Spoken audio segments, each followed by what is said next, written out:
Se recomienda discreción.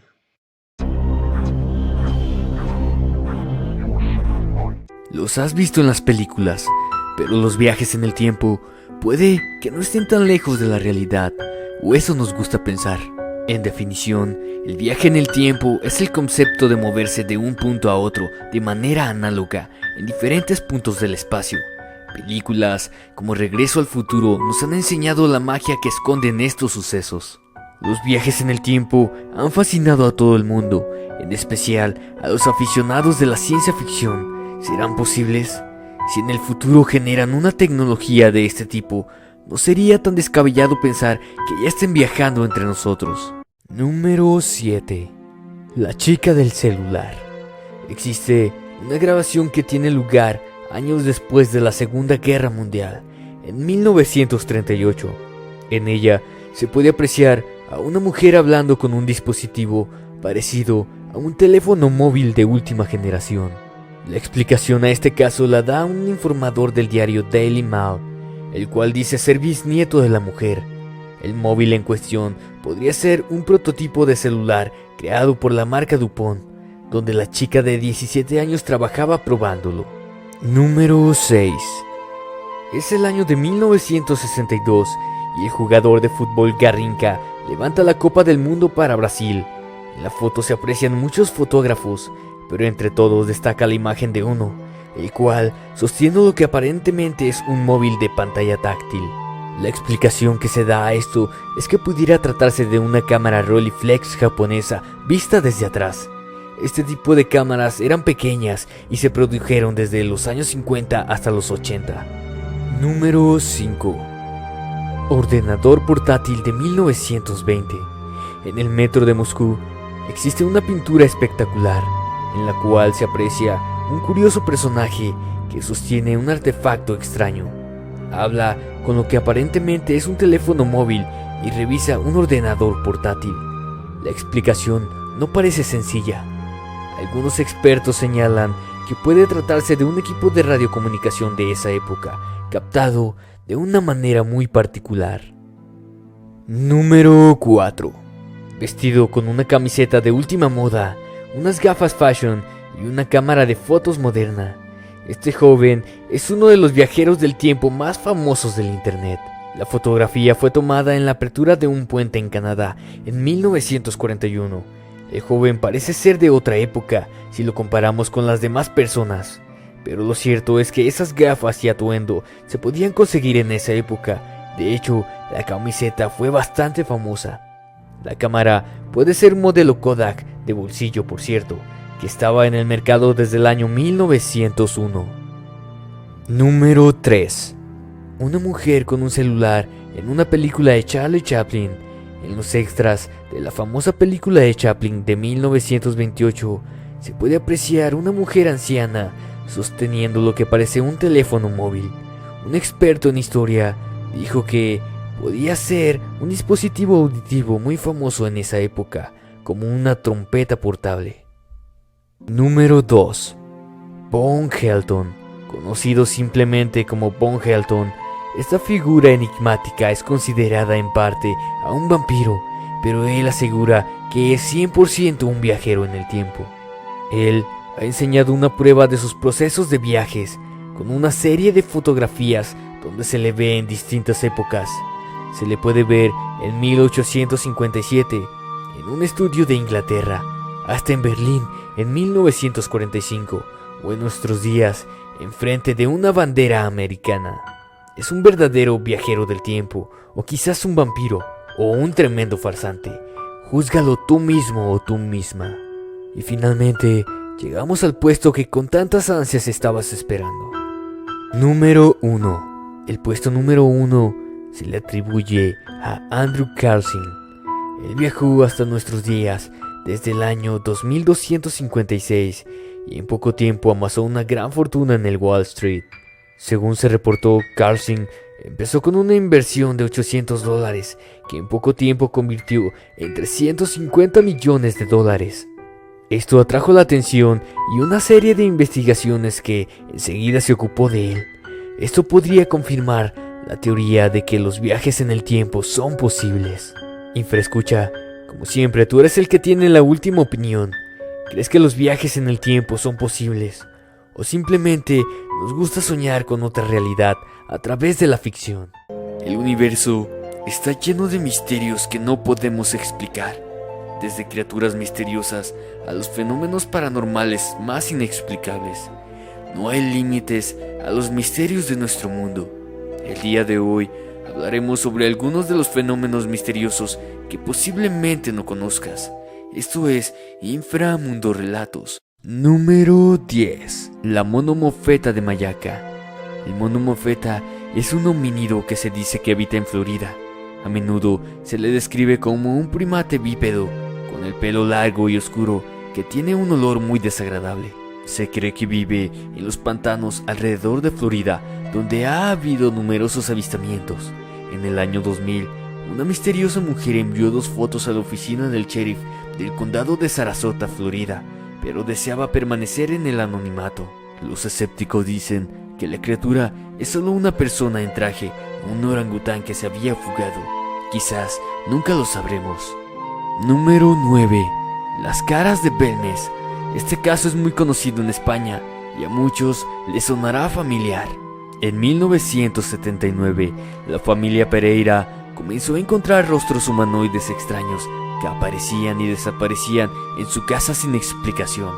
Según la historia, un día de agosto María Gómez dijo a su marido que un rostro había aparecido en el piso, en concreto, en la cocina.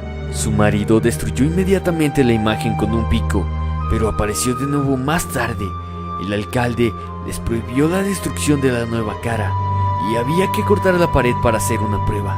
Las caras persistieron durante los siguientes 30 años. Aparecieron como hombres y mujeres con una gran variedad de expresiones en sus rostros.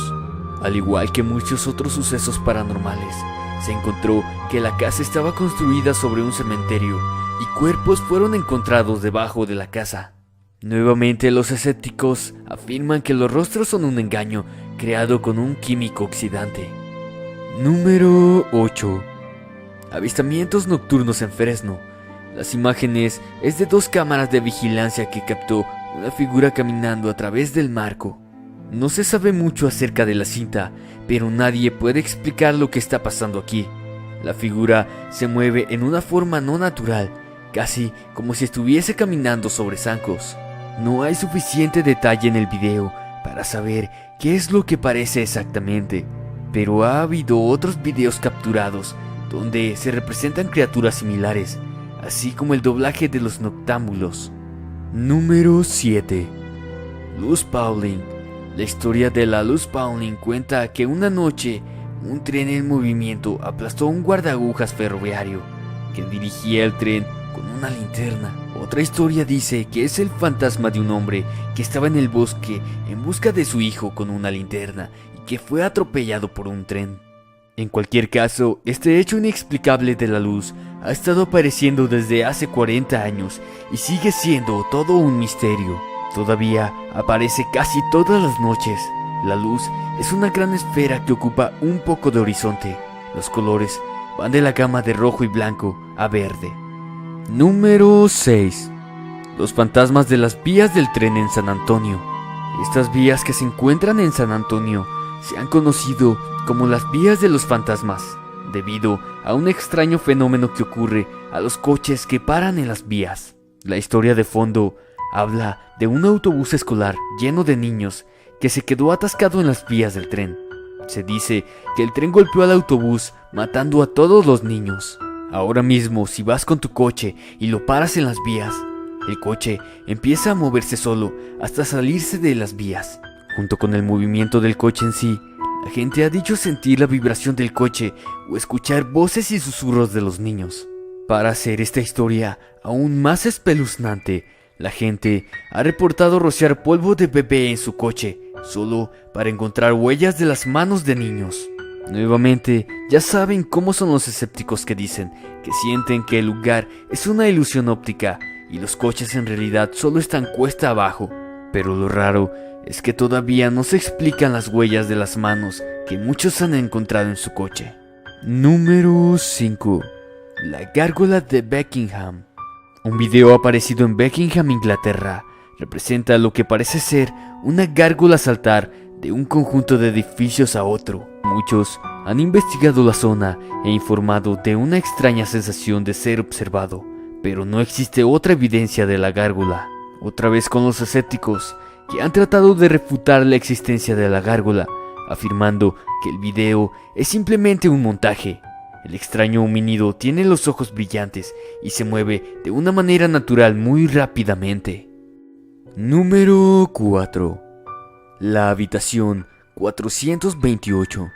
Esta habitación, ubicada en la Universidad de Ohio, está disponible para los estudiantes. Se ha abierto y cerrado debido a los diversos informes paranormales con respecto a esta habitación. Se ha sentido actividad poltergeist, los objetos que vuelan por la habitación, puertas que se abren y se cierran por sí mismas, y las sombras oscuras que aparecen y desaparecen sin explicación. Lo más espeluznante de esta habitación es la cara demoníaca que aparece en la puerta de madera. La puerta ha sido sustituida varias veces y la cara aparece de nuevo. Se dice que es el espíritu de un estudiante que se suicidó en esta habitación. Número 3. La zona del silencio Mapimi. Hay un desierto en Mapimi, México, que ha sido escenario de un extraño fenómeno de ondas de radio. En julio de 1970, se dice que una base militar de Estados Unidos en Utah lanzó un misil de prueba que se desvió mucho de su curso y se estrelló en el desierto. Un equipo fue enviado para encontrar los restos y se construyó una carretera para el transporte. El misil se dice que contiene elementos radioactivos que contaminaron el suelo de la superficie. Se ha dicho que no hay radio, televisión, onda corta, microondas o señales satelitales que puedan entrar en la zona. Objetos extraños, luces y ovnis han sido vistos en la zona, así como los informes de 3 criaturas humanoides rubias. Varias personas afirman que piden agua y nada más, y cuando se les pregunta de dónde son, ellos responden, somos de arriba. Los científicos no saben si esto es debido a las propiedades magnéticas de la zona, o si la cantidad grande de meteoros en la zona es lo que lo causa. Número 2. La mano de Pangoshi. En un lugar sagrado de un monasterio budista en el Tíbet, algunos dicen que está la mano de un yeti. Aunque muchos creen que la mano es falsa, muchos acuden al monasterio para echar un vistazo. Los monjes la consideran una parte sagrada y no permitirán ninguna prueba científica. Se ha dicho que un hombre llamado Peter Wiener trajo de contrabando la mano de Nepal. William Hill realizó pruebas en la mano con resultados sorprendentes. Concluyó que la mano fue de un homínido, pero más estrechamente coincide con el Neandertal. La mano fue robada y actualmente está en el paradero de desconocida, posiblemente en alguna colección personal que se consiguió en el mercado negro. Número 1. La Batalla de Los Ángeles. El 24 de febrero de 1942 en Los Ángeles, las sirenas de ataque aéreo comenzaron a sonar. Muchos creían que Estados Unidos estaba experimentando un nuevo ataque de Japón. La Brigada de Artillería de la Costa lanzó proyectiles antiaéreos a un misterioso objeto que flotaba en el cielo nocturno. Los medios de comunicación se volvieron locos después del increíble incidente y se convirtió en noticia de primera plana. ¿Qué podría permanecer en el cielo de la noche? ¿Un globo meteorológico? Eso es lo que el gobierno dijo cuando se le preguntó sobre el incidente. Lamentablemente, los misiles mataron a 4 personas y 3 personas más murieron de ataques al corazón inducidos por estrés. Algunos lo describieron como un objeto grande y otros como varios objetos pequeños. De todos modos, había algo misterioso sobre la ciudad de Los Ángeles esa noche, que hasta hoy no se conoce la causa. Este fue el top de los 10 fenómenos más misteriosos que han sucedido en la historia. El accidente de Chernobyl, acontecido en Ucrania el 26 de abril de 1986, ha sido el accidente nuclear más grave de la historia, siendo el único que ha alcanzado la categoría de nivel 7, el más alto en la escala INES. Aquel día, durante una prueba en la que se simulaba el corte de suministro eléctrico en un aumento súbito de la potencia del reactor 4 de la central nuclear de Chernobyl, se produjo el sobrecalentamiento del núcleo de un reactor, lo que terminó provocando la explosión de hidrógeno acumulado en su interior. La cantidad de material radioactivo liberado, que se estimó fue de unas 500 veces mayor a la liberada de una bomba atómica arrojada en Hiroshima en 1945, causó directamente la muerte de 31 personas, forzó al gobierno de la Unión Soviética a una evacuación de 135.000 personas y provocó una alarma internacional al detectarse radioactividad en diversos países de Europa. Además de las consecuencias económicas, los efectos a largo plazo del accidente sobre la salud pública han recibido la atención de varios estudios, aunque sus conclusiones son objeto de controversia. Si se coincide que miles de personas afectadas por la contaminación han sufrido o sufrirán en algún momento de su vida efectos sobre su salud. La central nuclear de Chernobyl se encuentra en Ucrania, a 18 kilómetros al noroeste de la ciudad de Chernobyl, a 16 kilómetros entre la frontera de Ucrania y Bielorrusia, y a 110 kilómetros al noroeste la capital de Ucrania, Kiev. La planta tenía 4 reactores con la capacidad de producir 1000 kilovatios cada uno. Durante el periodo de 1977 a 1983 se pusieron en marcha progresivamente los 4 primeros reactores. El accidente frustró la terminación de otros 2 reactores que estaban en construcción. El diseño de estos reactores no cumplía con los requisitos de seguridad que en esas fechas ya se imponían a todos los reactores nucleares de uso civil en el occidente. El más importante de ellos es el que carecía de edificio de contención.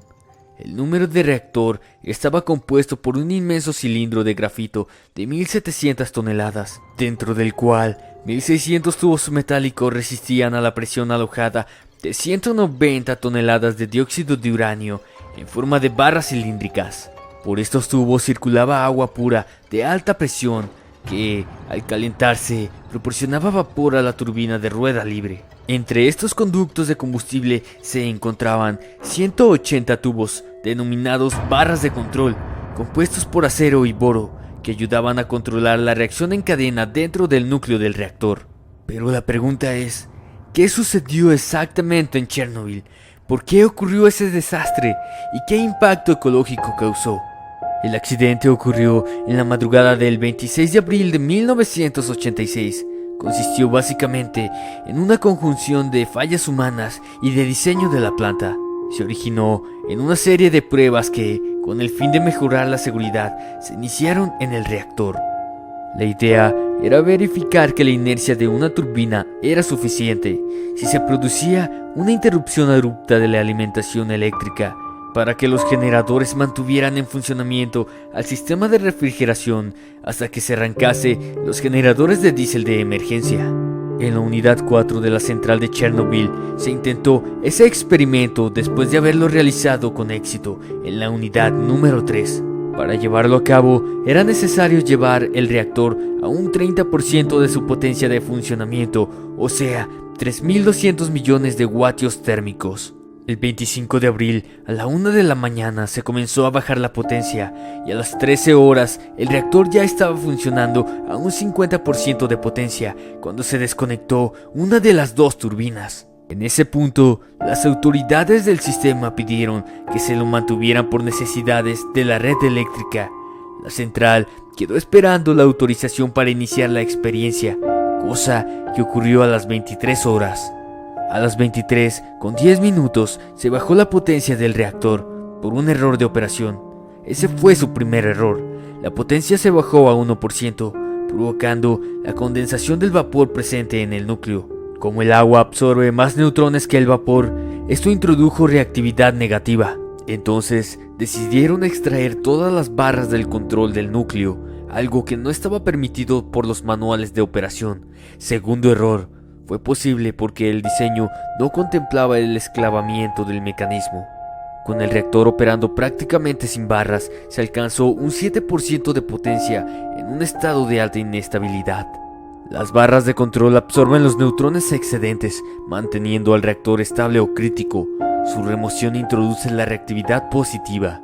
El reactor poseía un sistema automático de control de caudal por los canales, Al trabajar a tan baja potencia, el sistema hubiese tendido a la parada. Para evitarlo, los operadores desconectaron el sistema de parada por caudal e iniciaron el control manual del mismo. Ese fue su tercer error. Nuevamente, la falta de enclavecimiento permitió esta maniobra. En ese momento, todo el refrigerante estaba condensado en el núcleo. Exactamente a la 1:23 minutos 4 segundos del 26 de abril de 1986 se decidió desconectar la turbina de la línea de vapor para iniciar la prueba. Para poder hacerlo, los operadores tuvieron que hacer lo propio con otro sistema de emergencia. Ese fue su último cuarto error. Al desconectar la turbina, las bombas comenzaron a alimentarse por la tensión provista por el generador durante su frenado inicial. La tensión fue menor y las bombas trabajaron a menor velocidad. Entonces se formaron burbujas de vapor en el núcleo, insertando una altísima reactividad y por lo tanto un brusco incremento de la potencia. A la 1:23:40 segundos, el operador quiso introducir las barras de ese corte, pero ya era demasiado tarde para ese entonces. El reactor ya estaba a varias veces su potencia nominal. La presión de los tubos subió rápidamente, provocando su ruptura. Estallaron, levantando el blindaje de la parte superior del núcleo. Algunos fragmentos de combustible y grafito en llamas fueron lanzados hacia afuera, cayendo sobre el techo de turbinas adyacentes, causando una treintena de incendios. Para las 5, los bomberos habían apagado la mayoría de ellos, con un terrible costo de vida por la sobreexposición. Luego de fracasar en el intento de inundar al núcleo, los soviéticos decidieron cubrirlo con materiales absorbentes de neutrones y rayos gamma, como plomo, sustancias de boro, arena, arcilla y dolomita. Del 28 de abril al 2 de mayo se dedicaron a hacerlo desde helicópteros.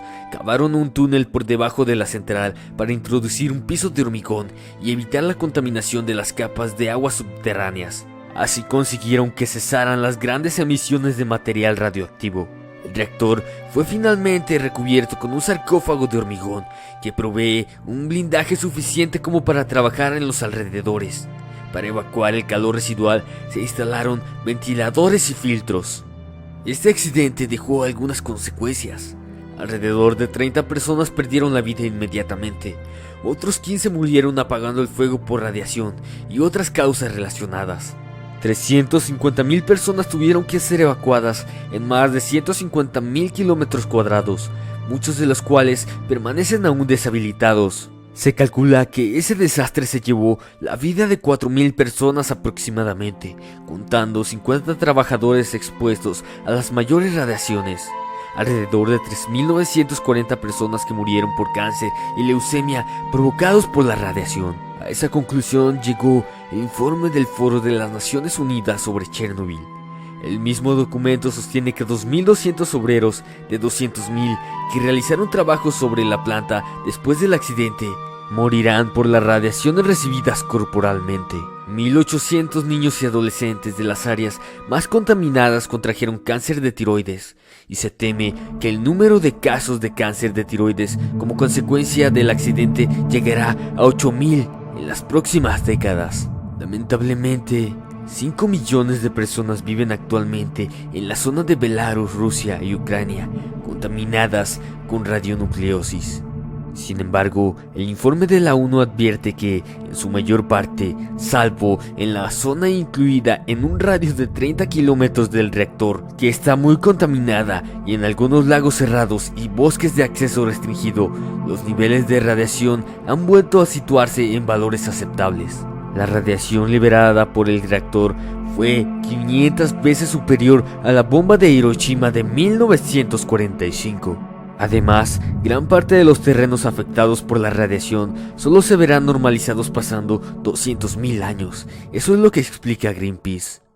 Sabemos que actualmente realizar un viaje tanto al futuro como al pasado es imposible, aunque se cree que un astronauta consiguió viajar al futuro por unos instantes. De cualquier manera, cuando pensamos en estos temas, solo se nos ocurre pensar en alguna película de ciencia ficción. Pero la verdad es que ha habido diversos testimonios de personas que han admitido despertarse en otra época y recordar perfectamente cómo era todo. Esta es la historia que relata Al Bielek, el cual recuerda perfectamente sus 6 semanas que permaneció en el año 2137 y 2 años que pasó con su hermano en el año 2749.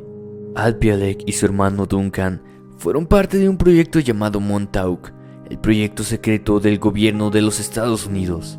Se estuvieron desarrollando técnicas de guerra psicológica y también muchas investigaciones inusuales, incluyendo viajes en el tiempo. El barco llamado USS Eldridge fue el barco donde Al Bielek viajó al futuro el 13 de agosto de 1943, la fecha del experimento Filadelfia, una prueba en la que la Marina de los Estados Unidos utilizó para conseguir teletransportar al mencionado barco, intentando realizar viajes en el tiempo. El sistema médico del futuro utiliza tratamientos de vibraciones. Cuando Al Bielek llegó al año 2749, se despertó en la cama de un hospital. Supuestamente, cuando Al Bielek observó el material quirúrgico y típico de ese hospital, era realmente algo avanzado que no existe en la actualidad. Era muy sofisticado y tecnológico. Bielek también afirmó que había numerosas ciudades flotantes que podían ser transportadas a diferentes partes del planeta. Algunas de ellas tenían más de 2.5 millas de altura, todo gracias a años de investigación de la lucha contra la gravedad. La mayoría de programas de televisión eran educativos. La gente era muy práctica y racional, lo cual quiere decir que el exterminio de programas de salsa rosa y del corazón, junto con otros programas que hacen creer a las personas sobre otros modelos de vidas, los convertían en mejores personas. Apenas 300 millones de personas vivían en el año 2749 y Estados Unidos, uno de los mayores, contenía alrededor de 50 millones de personas. Esto es lo poco que podría tener sentido, ya que con el paso del tiempo y el gran daño producido al planeta, solo algunas personas habrían conseguido adaptarse al nuevo mundo. Ya no existían las guerras. Existió una gran guerra entre los rusos y los chinos, así como entre los Estados Unidos y Europa, pero en el año 2749 las guerras eran prácticamente imposibles. No había ningún militar, ni soldados, tampoco existía marina de guerra, ni ninguna fuerza aérea, por lo que cualquier conflicto entre países era irrelevante. De hecho, tampoco existía el gobierno. El sistema informático de inteligencia cinética era lo que ejecutaba todo, hacía funcionar todo realmente correcto. Este gran sistema que hacía prácticamente inútil al hombre y a su conocimiento, diciendo adiós al trabajo físico, fue construido en el siglo XXVI. ¿Y qué hay sobre el socialismo? El cual funcionaba perfectamente. Nadie necesitaba tener dinero y no había necesidad de tenerlo en ninguna parte. Todo el mundo tenía sus propios créditos, los cuales le permitían comprar todo lo que quisiera y deseara en cualquier parte del mundo. Por otra parte, la inversión de los polos fue detenida por una estructura de postes artificial que fue especialmente diseñada para detener el gran colapso que pudo producirse. Las costas de los continentes habían cambiado considerablemente, el nivel del lago era muchísimo más alto y 2/3 partes de Florida habían desaparecido. Este aspecto no es demasiado descabellado si nos ponemos a pensar. Por otra parte, el daño que el ser humano está causando al planeta está provocando severas consecuencias que a largo plazo podrían desembocar en un resultado similar a los que este hombre propone. En fin, el que tiene la última palabra eres tú, infraescucha. Cuéntame qué crees sobre esta historia. ¿Realmente crees que Al Bielek y su hermano pudieron viajar al futuro y permanecer 2 años ahí? ¿O realmente solo es una invención para hacernos creer que todo es posible? Uno de los descubrimientos más fascinantes y misteriosos de nuestra historia son los cientos de cráneos en forma cónica, también conocidos como cráneos alargados. Estos restos óseos de seres antiguos no han podido ser explicados por la ciencia, a pesar de que muchos expertos han ofrecido diversas teorías. Expertos en anomalías espaciales afirman haber encontrado un cráneo alargado en Marte, similar a los descubiertos en varios lugares de la Tierra, incluyendo Egipto y Perú. Algunos expertos en el tema, el cráneo alargado extraterrestre descubierto por el rover Curiosity en el planeta rojo demuestra que razas extraterrestres vivieron en Marte en el pasado. También argumentaron que la sorprendente similitud del cráneo de Marte con los cráneos alargados encontrados en los principales sitios arqueológicos de la Tierra sugieren que los extraterrestres vivieron en Marte y visitaron la Tierra en la antigüedad. La imagen de rover Curiosity, que supuestamente demuestra un cráneo alargado en Marte, fue tomada por el Mastcam el 8 de junio del 2014 y subida a las redes sociales el 14 de junio de este año. El canal YouTube Paranormal Chrysler fue quien ha dado a conocer las imágenes, y para ellos es claramente un cráneo alargado, posiblemente de miles de años de antigüedad. Supuestamente Chrysler Paranormal se trata de un cráneo alargado, posiblemente de miles de años de antigüedad, y dicen que decidieron mejorar la imagen para tener una idea más clara de lo que es en realidad. Esto es lo que explicaron estos expertos. Un personaje que concluyó con lo mismo que ellos fue el bloguero y ufólogo Scott Waring. Comentó que se trata de una de las mejores evidencias de los últimos años. También llegó a esa conclusión porque el cráneo demuestra que hubo culturas y civilizaciones extraterrestres, y es muy evidente que Marte fue una comunidad próspera en el pasado.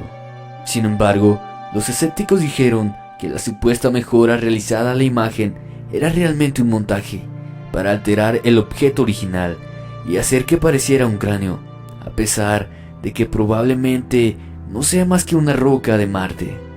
Pero para los creyentes en la existencia de extraterrestres, este descubrimiento demuestra que los cráneos alargados encontrados en varias partes de nuestro planeta pertenecían a una civilización extraterrestre avanzada que visitó la Tierra en el pasado.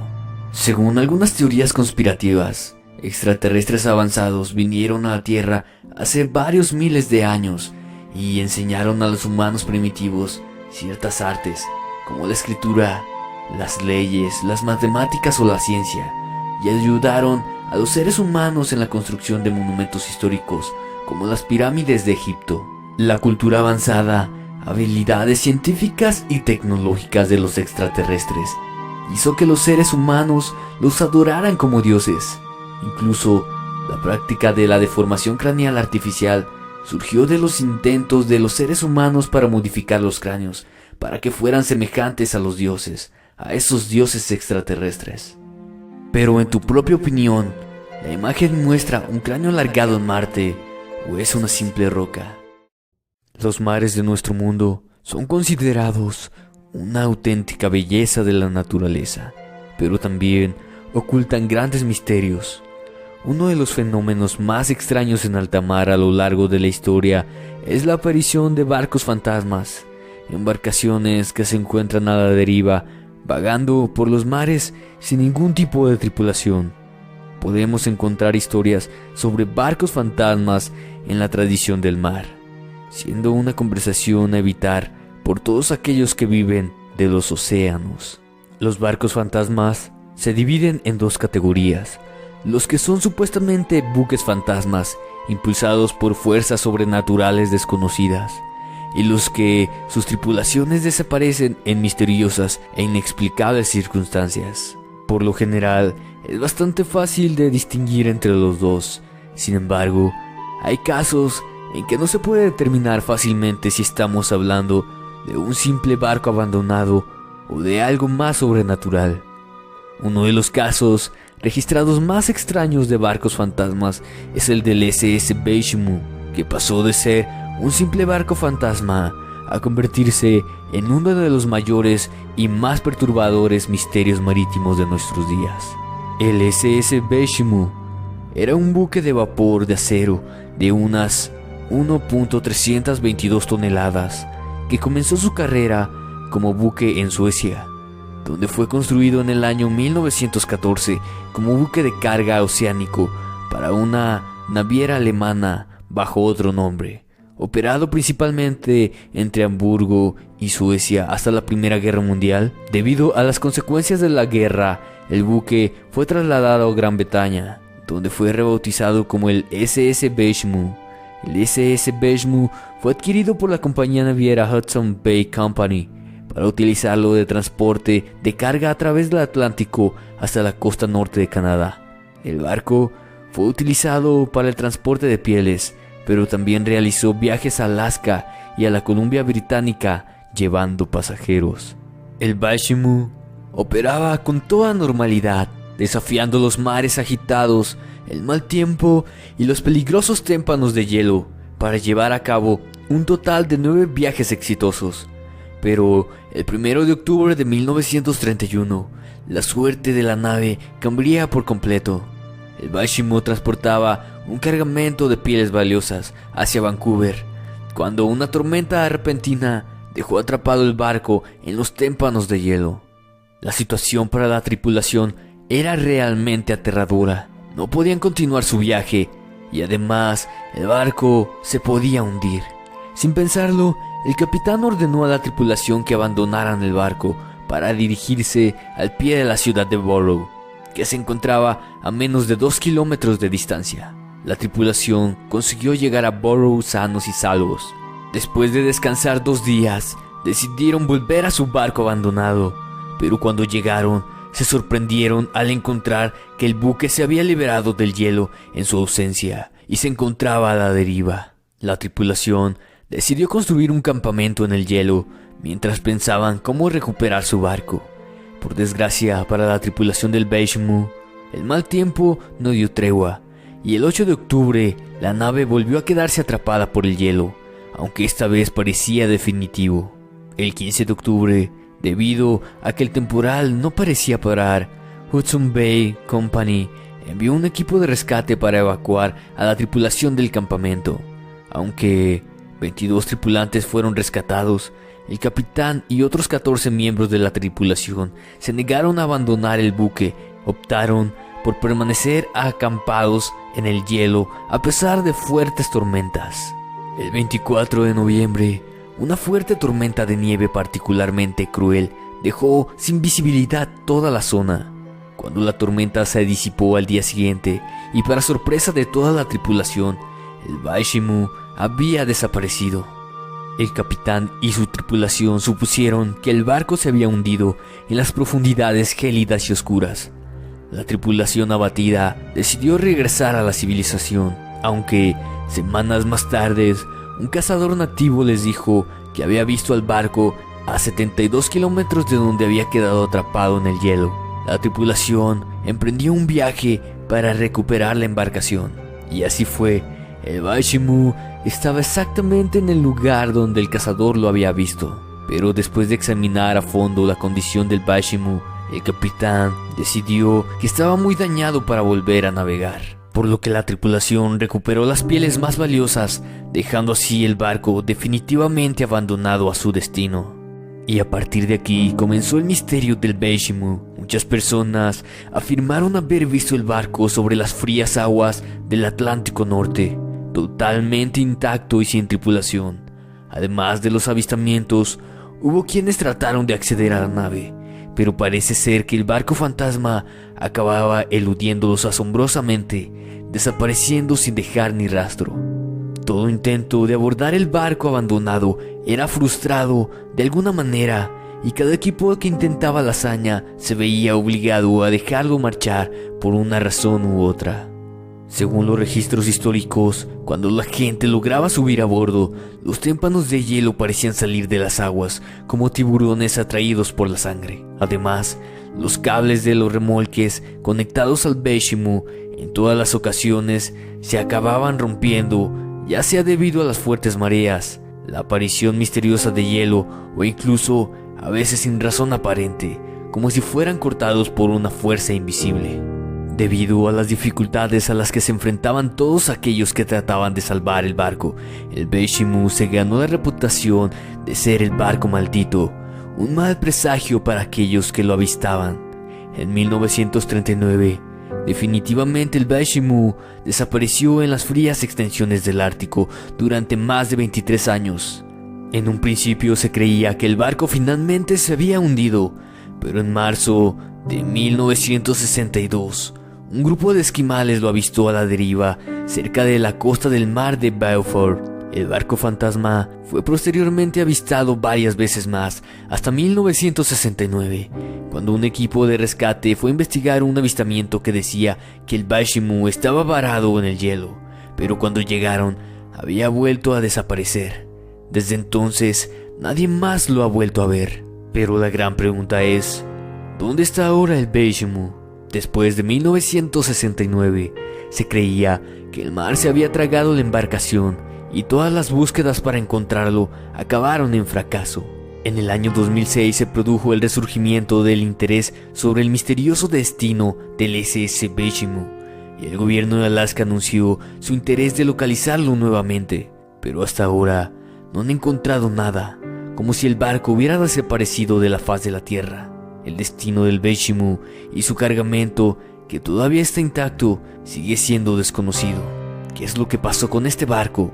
¿Fue recuperado o continúa navegando a través de las aguas árticas? Sea cual sea la respuesta, la realidad es que el Baishimou continúa siendo un misterio en nuestros mares. Cuéntame tú qué crees sobre esta gran historia. ¿Crees que el navío del Baishimou realmente se hundió o sigue navegando y tal vez algún día lo volvamos a ver? Hoy hablaremos sobre otro increíble caso, el de un hombre extraño que llegó al Japón en circunstancias extrañas, un hombre que al parecer procedía de otra dimensión. La sorprendente historia fue publicada en diversos libros durante la década de 1950. Muchos expertos reunieron la mayor cantidad de detalles posibles, adquiriendo con el paso del tiempo un aspecto misterioso y ciertamente calificado como una posible prueba de los infinitos mundos de multiverso. Nos situamos en el año de 1954. El día comenzó como otro cualquiera para los agentes de aduana en el aeropuerto japonés. Los aviones de otras naciones llegaban con sus pasajeros a la terminal de llegadas internacionales. Quienes recién llegados esperaban la cola para inspecciones de sus pasaportes y visados. Eran unos tiempos en el que Tokio iba poco a poco regresando a la normalidad, 9 años después de la final de la Segunda Guerra Mundial. Pero lo que comenzó como un día aparentemente normal, pronto generó en perplejidad y asombro, cuando uno de los recién llegados que había volado desde Europa presentó su pasaporte. El documento de viaje provenía de un país completamente desconocido. Incluso los funcionarios de aduanas del más alto rango desconocían el origen del pasaporte que, en todo lo demás, parecía ser auténtico. Según el pasaporte, el hombre era de un país llamado Tauret. Debido a la extrañeza del caso, los tipos de la aduana escoltaron al misterioso pasajero a una sala de interrogatorios para realizarle una entrevista mientras se llevaba a cabo una verificación de sus antecedentes y comprobar la autenticidad del pasaporte. El hombre misterioso dijo que su país estaba en Europa, incluso llevaba la moneda legal de varios países europeos en una gran cartera. Mientras los funcionarios de aduanas estaban confundidos, el tema pasó de desconcierto a cierta hostilidad por parte del hombre misterioso. Afirmó que estaba en Japón por negocios, el tercero en lo que iba del año. Dijo que llevaba 5 años viajando a Japón y que su empresa era una filial de conglomerado internacional. Aquí es donde empieza a complicarse la historia, ya que los sellos en el pasaporte parecían estar correctos y todo parecía concordar con las versiones del misterioso pasajero. Entonces los funcionarios contactaron con la compañía que aseguró que debía reunirse, pero esta dijo que nunca había oído hablar de él, ni de la empresa que él representaba. Igualmente desconcertante eran otros documentos que portaba: una licencia de conducir emitida por su país, Tauret. Él también tenía una licencia de conducir internacional que era completamente válida, además de un talonario para una cuenta de un banco desconocido. Y también el hotel en el cual tenía hecha una reservación no tenía constancia alguna de él. El hombre hablaba varios idiomas, incluyendo el japonés. Dijo que su lengua materna era el francés, pero cuando le mostraron un mapa del mundo manifestó que su país no se encontraba en él. El misterioso pasajero dijo a los funcionarios que Tauret se encontraba en el principio a un lado de Andorra, entre España y Francia. Curiosamente, él estaba convencido de que no existía ningún país llamado Andorra, ya que su país existía desde casi 1000 años atrás. Pasaron las horas y en vez de encontrar respuesta a sus preguntas, el rompecabezas solo hacía que se complicara más. Finalmente, el hombre solicitó la presencia de autoridades gubernamentales superiores, pensando que estaba siendo partícipe de una broma cruel. Los funcionarios decidieron detener al pasajero misterioso, llevándolo a una sala de seguridad del aeropuerto, donde permaneció durante casi 8 horas. Debido a las sorprendentes circunstancias que estaba viviendo, las autoridades aduaneras decidieron trasladar al pasajero a un hotel cercano con órdenes superiores de mantenerlo detenido hasta que se llegara a una decisión sobre el asunto. En el hotel, los funcionarios de inmigración se les dio la orden de no permitir que el hombre saliera de su habitación. Después de comer una pequeña cena proporcionada por el servicio de habitación del hotel, el hombre del país desconocido pasó la noche en su habitación. Los guardias se mantuvieron en su puesto, en el pasillo fuera de la habitación del hotel. Según informaron los dos funcionarios, en ningún momento se escucharon sonidos provenientes del interior de la habitación. A la mañana siguiente, los guardias descubrieron que el extraño hombre europeo había desaparecido. La única salida de la habitación era por la puerta y la única ventana que había en la habitación no tenía cornisa exterior, además de que estaba en un piso muy alto y muy por encima de una calle muy transitada. Los funcionarios de la aduana, inmigración y la policía de Tokio prepararon una intensa búsqueda para poder encontrar al misterioso hombre. Pero después de varios días finalmente se dieron por vencidos. El hombre del país desconocido no existió oficialmente y no se le volvió a ver nunca más. Un incidente similar ocurrió en 1851, cuando el hombre que se hacía llamar Joseph Borin fue encontrado vagando en la localidad alemana. Cuando las autoridades alemanas le pidieron al hombre que se identificara, Borin les dijo que era de Laxaria, un país en el continente de Chacria. Esto desconcertó a las autoridades, ya que ese lugar no existía en el mundo.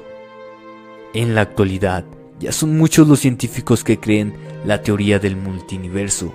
Como hemos podido comprobar a lo largo de nuestra historia, ha habido una gran cantidad de casos que bien podrían ser trascendentes de misteriosas apariciones en diversos universos.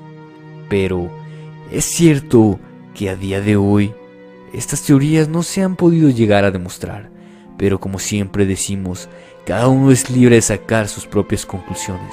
Cuéntame, ¿tú qué crees sobre el hombre que nunca existió? ¿Crees que venía de un mundo paralelo o simplemente venía disfrazado de algún gobierno para sacar los secretos del Japón? Era el 12 de enero, pero de 1967, hace 50 años, el Dr. Bedford, de 73 años de edad, murió. Había estado sufriendo de un cáncer de riñón que se había expandido a sus pulmones, lo que marcó la muerte de Bedford como única en la historia. Pero no fue como murió, sino lo que sucedió después. En lugar de darle entierro o someterlo a una cremación, Bedford se convirtió en el primer ser humano en ser criogenizado. Y en su aniversario se le llama Bedford Day, realizado en su honor. Para ciertos tejidos es posible introducir un estado de animación suspendida mediante la aplicación de productos químicos y el enfriamiento a temperaturas bajo cero. Esto se llama criopreservación. Las células sanguíneas y los espermatozoides, por ejemplo, pueden ser revividos en caso de necesidad. De hecho, algunos organismos como las ranas y los virus pueden incluso sobrevivir a la congelación, reviviendo nuevamente una vez que son descongelados. En su muerte, su circulación se mantuvo a través de respiración artificial y masajes cardíacos mientras se enfriaba el hielo hasta que se pudo trasladar bajo el cuidado de 3 hombres: Robert Breonna, Dante Brunol y Robert Nelson, quien más tarde escribió sobre el evento. Ellos inyectaron su cuerpo con sulfóxido de dimetilo, una sustancia química que se pensó que ayudaría a preservar los órganos y tejidos. Luego congelaron el cuerpo con hielo seco antes de transferirlo a un ambiente de nitrógeno líquido. Hoy en día, la metodología sería considerada algo vulgar. La vitrificación que proporciona los beneficios de la criopreservación sin el daño causado por los cristales de hielo no fue introducida hasta los años 80. Además, el sulfóxido ya no se utiliza por sí solo y sin duda alguna pudo dañar el cerebro de Bedford más allá de repararlo. Sin embargo, hace 2 semanas, si la tecnología hubiese sido lo suficientemente avanzada como para reanimarlo, habría celebrado 50 años estando congelado desde su colocación original en Dewar. Cientos de personas han optado por unirse a él en la esperanza de una segunda vida en el futuro. Algunos son solo cabezas o cerebros, pero otros, al igual que Bedford, son cuerpos completos. En el último medio siglo, la ciencia de la criogenia o congelamiento de seres humanos para preservarlos para una posterior reanimación ha tenido algunos fracasos espectaculares cuando ciertas personas congeladas inadecuadamente comienzan a descomponerse. También están los cuerpos que han sido transportados en camiones llenos de hielo seco, mientras los parientes discuten sobre si congelarlos para el futuro o enterrarlos ahora mismo. En las 3 únicas instalaciones criogénicas del mundo, los cuerpos congelados de los esperanzados se están acumulando y la tecnología ha mejorado mucho. Justo el año pasado, un joven científico estadounidense dio esperanza al futuro de la ciencia. El graduado del Instituto Tecnológico de Massachusetts congeló con éxito y después volvió a descongelar el cerebro de un mamífero, un conejo blanco de Nueva Zelanda. Cuando fue descongelado se encontró que el cerebro del conejo tenía todas sus sinapsis, membranas celulares y estructuras intracelulares intactas.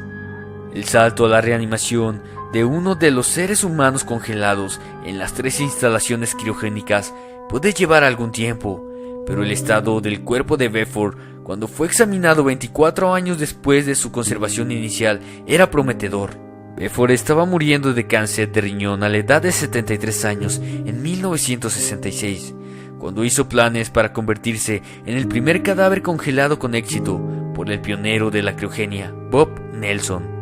Nelson, un técnico de televisores y presidente de la Sociedad de Criología de California, se había inspirado en las salamandras ibéricas, que quedan congeladas en el hielo durante años y reviven cuando el hielo se está derritiendo. Bedford pagó $4,200 por una cápsula de acero y suficiente nitrógeno líquido para mantener su cuerpo congelado a menos de 200 grados. Después de su muerte, el 12 de enero de 1967, Nelson metió su cuerpo en una caja de madera con mucho hielo y lo cargó en su Ford para almacenarlo temporalmente en la casa de un doctor. Si se logra realizar una criopreservación a largo plazo, eso tendría implicaciones masivas para el futuro de la exploración espacial, así como para la medicina. Tal vez Bedford no se ha revivido nunca, pero sigue siendo un monumento a esos enormes objetivos, ni técnicamente vivos, ni técnicamente muertos. Ahora, la nariz y la boca de Bedford tienen ligeras marcas de sangre. Sus ojos están parcialmente abiertos y las córneas son blancas como el hielo. ¿Qué te parece el futuro de la criopreservación? Y escucha, ¿qué opinas sobre este asunto? Todo comenzó en una panadería de Long Island en el año de 1955. Marilyn Damon, casada con Jerry Damon y madre de 2 hijos, Steve y Pamela, estuvo paseando por el este de Long Island, acompañada de sus hijos mientras su marido estaba trabajando. Se detuvo en una panadería a la que acudía normalmente a comprar el pan. Marilyn Damon dejó en la puerta de la panadería a su pequeño hijo Steve, que por entonces tenía 2 años de edad, y a su hermana Pamela, que era apenas una bebé, mientras ella recogía el pan para poder irse a casa. De pronto, en el reducido espacio de tiempo que tardó en salir, sus 2 hijos habían desaparecido. Marilyn acudió a la policía rápidamente y enseguida pudieron encontrar el cochecito de Pamela a pocas manzanas de distancia de la panadería donde desaparecieron. Steve no estaba con ella y no se supo nunca más de él. Durante varios meses, miles de policías estuvieron buscando al pequeño por toda la zona, pero nunca apareció. Tras la desesperación de haber perdido a su hijo, Jerry Damon decidió poner tierra de por medio y mudarse con toda su familia a Nueva York. Tras pasar cierto tiempo en esta ciudad, la familia decidió mudarse a Iowa, a vivir un poco alejados del bullicio de las grandes ciudades, y se compraron una granja para poder vivir tranquilamente el resto de sus vidas. Esta aparente calma se truncó hace algunos años, cuando un hombre de 54 años de edad, vecino de Michigan, afirmaba ser Steve Damon y que llevaba más de medio siglo sin saber nada de su familia. Desde el primer momento, Steve Damon ha estado en contacto con la policía del condado en Nueva York y con el grupo que investiga las desapariciones del FBI en el estado de Detroit. Hace algunos años, la hermana de Steve, Pamela, tuvo que someterse a una prueba de ADN en relación con un niño encontrado muerto en una caja en Filadelfia desde el año 1957. En este caso, todo apuntaba desde un principio que no guardaría relación con el pequeño Steve Damon. En esta ocasión, la policía encontró indicios suficientes para creer la veracidad de ese hombre que afirma ser Steve Damon, pues las pruebas de ADN realizadas actualmente con Pamela tienen correlación y coincide de ser su hermana. Y aunque Steve no recuerda qué fue lo que pasó exactamente, solo recuerda que lo quitaron de sus seres queridos viviendo por muchos años en un orfanato sin familia, hasta que después de muchos años aparentemente la encontró. Jerry Damon, padre de Steve, declaró que una persona nunca debe abandonar la esperanza por muchos años que pasen, y aunque realmente han sido 50 años los que han pasado, nunca es tarde, y menos para finales felices. En el siglo XIX se creía que las cámaras fotográficas, invento reciente en aquella época, eran capaces de no solo retratar el físico de una persona, sino también de captar su alma. Dicha creencia los llevó a fotografiar difuntos, sobre todo niños, con el objetivo de salvaguardar su alma en la fotografía. Esta actividad, que hoy en día nos puede escandalizar, para ellos suponía un alivio. Era común maquillar al difunto y colocarlo en pose para que simulara estar en vida. De ahí que muchas instantáneas pueden herir la sensibilidad. Asimismo, se colocaba a la familia en torno al fallecido, como si se tratara de un retrato normal. Las llamadas fotografías post-mortem se realizan pocas horas después de que la persona muere, pero también existen ejemplares datados 9 días después del fallecimiento. Este género se hizo muy popular en aquellas sociedades entregadas al misticismo con fervor, y era habitual que los fotógrafos se especializaran en ella, recibiendo varios encargos el mismo día. Estos profesionales se volvían expertos a la hora de recrear una situación, ya que se les otorgaba plena libertad debido al anhelo de tener el último recuerdo del ser más querido. En Norteamérica y Europa fueron muchos los demandados en la materia, llegándose a encarecer el precio del trabajo por los costosos desplazamientos y la urgencia. En un principio se utilizaba la postura de dormir, con la idea de reflejar el eterno descanso, pero se sustituyó por el acto de simular que estos estaban aún con vida. Se les abría los ojos, se les colocaban las cuencas y se les ponía en diferentes poses.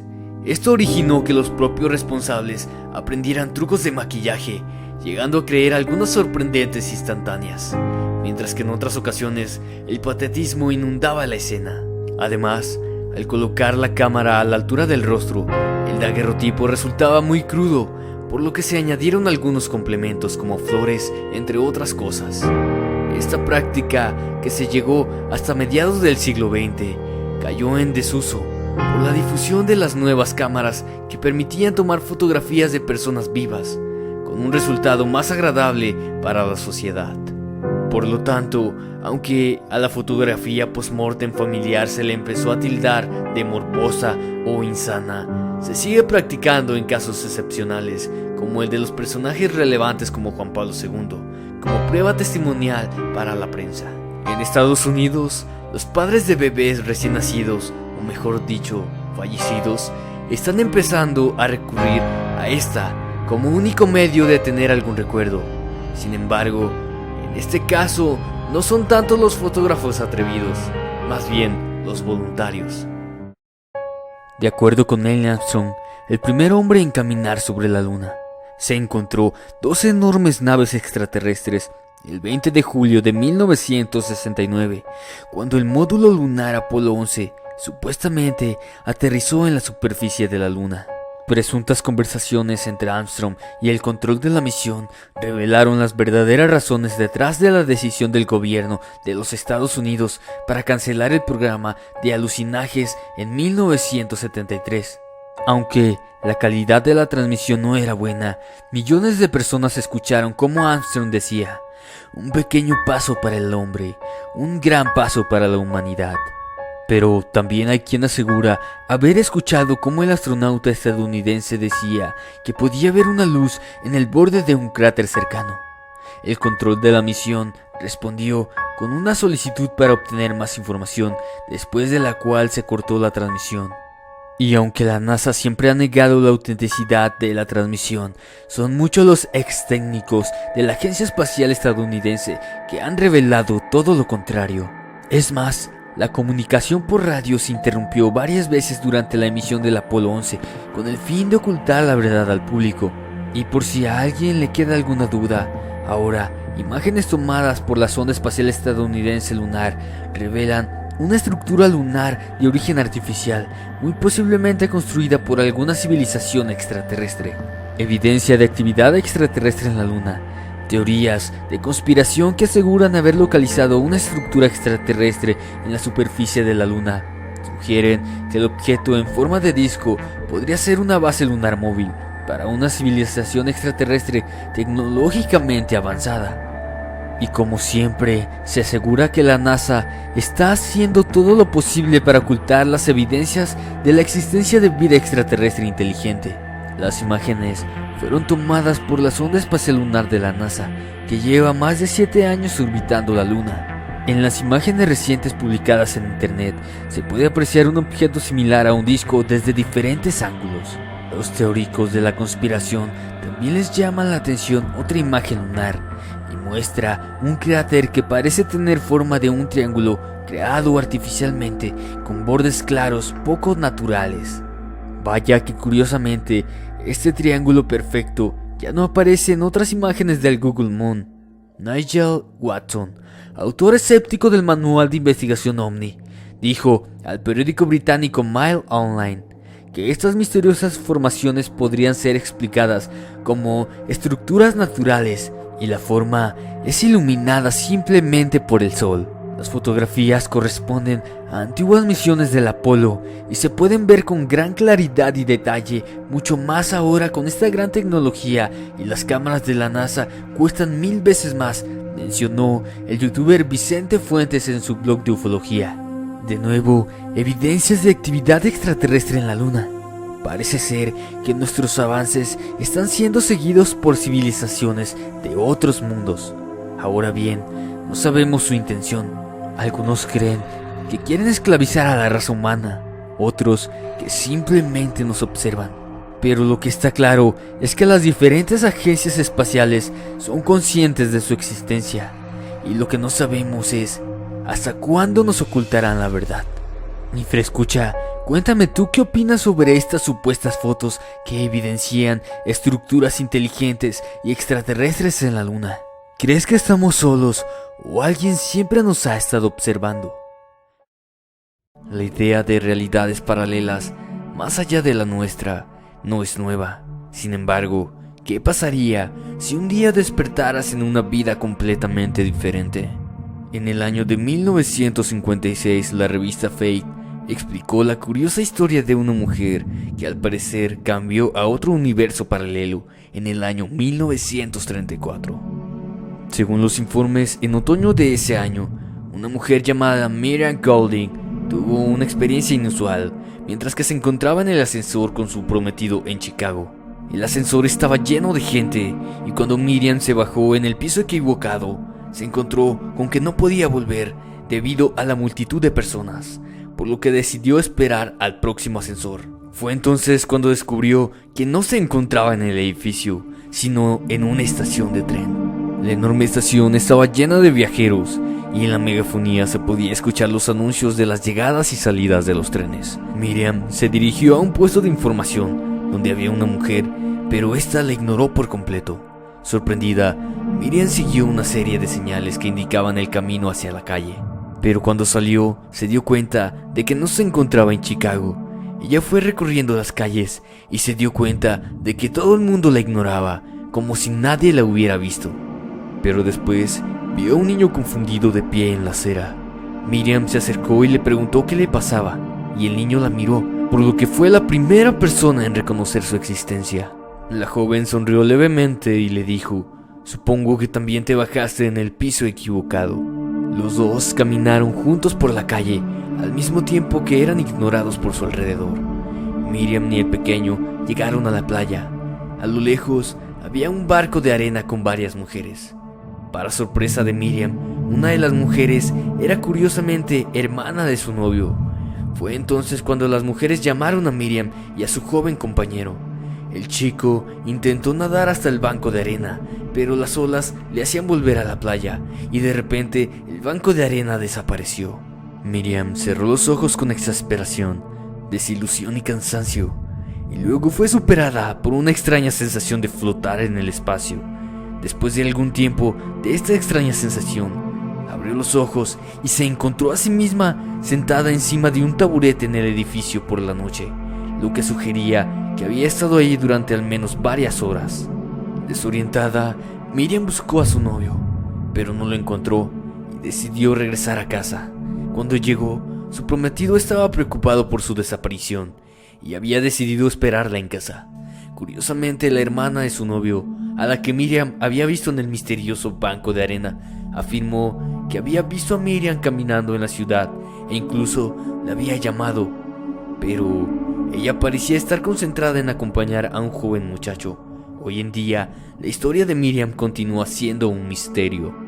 Otro caso publicado en la revista Fate en abril de 1959 fue la experiencia de Francis Peterson de Iowa, que en 1935 viajaba a casa con su marido y sus 4 hijos, después de pasar un fin de semana en Missouri. Durante el camino tomaron un desvío hasta un paisaje rústico. Cuando llegaron al final del pintoresco paisaje, vieron a varias mujeres con sombreros de sol y faldas largas, con cubos de madera llenando agua de un pozo. También había hombres con largas barbas y vestidos con ropa de épocas pasadas. Parecían estar cuidando rebaños de ovejas y cabras o recogiendo leña quizás. Debido a que quedaron enamorados de la pintoresca escena, la familia preguntó a los habitantes de un pueblo cercano sobre el asentamiento. Sin embargo, les dijeron que no existía en ese lugar nada, que en esa zona no vivía tampoco nadie. Convencidos de que realmente existía, Francis y su marido regresaron al lugar varias veces después, pero no encontraron ninguna evidencia de los inusuales lugareños en el valle. Todo esto sugería que la familia había sido transportada temporalmente por algún punto poco comprendido entre las diferentes realidades. Y por último, un caso interesante de viajes a otras dimensiones ocurrió en el año 1956, cuando un cazador de tesoros llamado Ron Quinn, junto con su hermano Chuck y algunos amigos, se encontraban en las montañas del sureste de Arizona en busca de misteriosos tesoros y minas de oro. 3 semanas después de comenzar su aventura, los aventureros establecieron un campamento una noche, y en esa misma noche vieron 2 grandes bolas de luz color verde azulada flotando en el cielo oscuro y estrellado. Los desconcertados aventureros determinaron que no eran bengalas ni ningún tipo de aeronave conocida. Las extrañas bolas de luz estuvieron revoloteando por toda la zona durante varios minutos antes de desaparecer detrás de algunas montañas. La noche siguiente sucedió el mismo fenómeno. Cuando explicaron su experiencia a un vaquero llamado Luis Romero, este les dijo que las luces inexplicables eran un fenómeno muy recurrente por esa zona y llevaba apareciendo ahí desde 1939. En un momento durante sus viajes, el grupo de aventureros pasó por lo que parecía un arco de piedra, que destacaba por ser una especie de anomalía en el paisaje, un objeto fuera de lugar. Un nativo les explicó que el arco de piedra estaba rodeado de extrañas historias y rumores, como que si una persona pasaba a través de la puerta, no volvía a salir, y que los objetos lanzados no aparecían al otro lado, ganándose el nombre del Portal de los Dioses. También había quien aseguraba que en ocasiones aparecían personas del portal como si fueran fantasmas. Cautivado por todas estas historias extrañas, Quinn y su equipo decidieron volver para encontrar el misterioso arco e investigarlo. Cuando lo encontraron, hicieron todo tipo de experimentos, como tirar objetos a través de él, pero no pasó nada. Cada vez más escépticos, algunos de los miembros del equipo decidieron regresar. Sin embargo, días después ocurrieron extraños acontecimientos. Un día, mientras se encontraban cerca del portal recogiendo algunas cosas, Roy y otro miembro del equipo vieron cómo el arco de piedra emitía unos reflejos y un calor intenso, a pesar de que no era enero. El extraño fenómeno duró unos pocos minutos, tiempo suficiente para sentir una creciente presión dentro de sus oídos. Pero el incidente más extraño ocurrió años después de que la expedición hubiera terminado, 4 años para ser exacto. Chuck Quinn decidió regresar al portal de piedra. El aventurero subió por las empinadas laderas rocosas hacia el arco, parando para tomar un poco de aire. Fue aquí mientras miraba hacia el oeste sobre el majestuoso paisaje cuando se dio cuenta de que había un cañón que no debería estar ahí. Desconcertado descubrió que se encontraba a 1 kilómetro de distancia por donde había subido. De alguna manera fue transportado a un lugar diferente. El extraño suceso lo convenció de que efectivamente había algo extraño en el arco de piedra y se marchó para nunca volver a ese lugar. ¿Era el arco de piedra una especie de puerta interdimensional? Estos son algunos de los casos que parecen demostrar que hay una conexión entre diferentes dimensiones y que por algún motivo que desconocemos en ocasiones podemos acceder a ellas. Está claro que para algunos son simples historias, pero para otros son evidencias de que existen universos paralelos. Infraescucha, ¿qué te pareció este video? ¿Alguna vez has tenido alguna experiencia similar? Si es así, te invito a que lo comentes en la caja. Y recuerda que nada es lo que parece ser. Si te ha gustado este video, compártelo, date una vuelta por mi canal y suscríbete. También puedes visitar mi Facebook, donde estaremos en contacto. Esto fue Inframundo. Te deseo dulces pesadillas. Hasta la próxima.